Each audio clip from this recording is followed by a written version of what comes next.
So they used to say, you're hardwired to be a certain way and you're doomed by your genes. That's a lie. We are marvels of adaptability and change. But if you're a scientist studying rats in an unchanging environment, you're not going to see many genetic changes or neurological changes. Would you agree? So then, genes are like Christmas tree lights.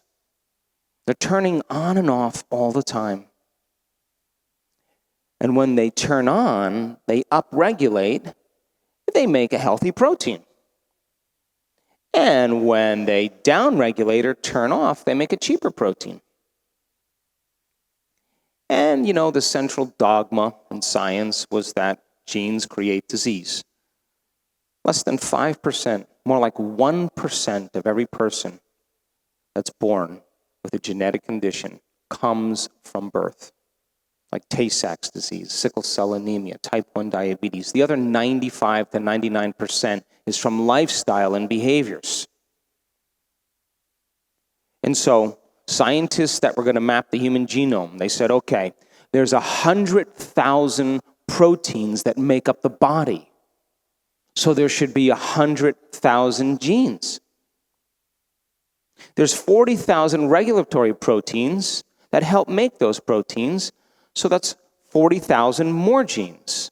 So 100,000 plus 40,000 is 140,000 genes for every protein. When they mapped the human genome, 23,688 genes. You're 300 genes away from a chimpanzee. Some more than others, but roughly that. Because in one gene, you could have over 3,000 variations on that gene. And genes don't create disease. It's the environmental signal that signals the gene to instruct it and select it to make new proteins.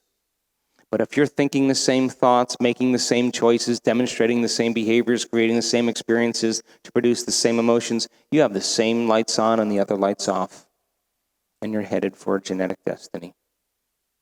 Are you with me still? Take a group of stressed out executives. You teach them how to find the present moment. You teach them how to breathe.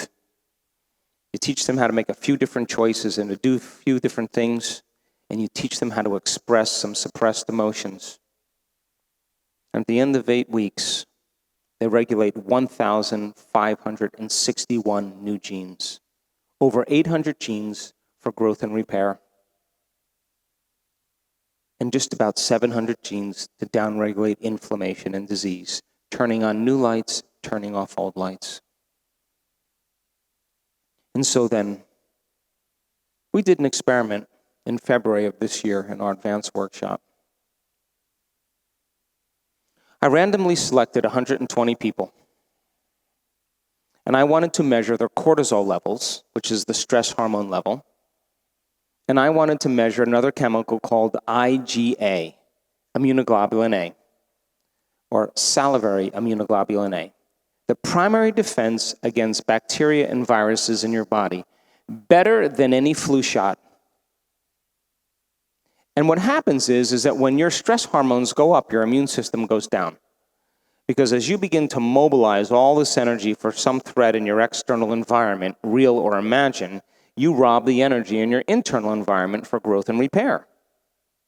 So if you keep turning on the fight or flight response, you keep turning on the sympathetic nervous system, and you're mobilizing all this energy, you're drawing from this invisible field of vital energy around your body, and you're turning it into chemistry.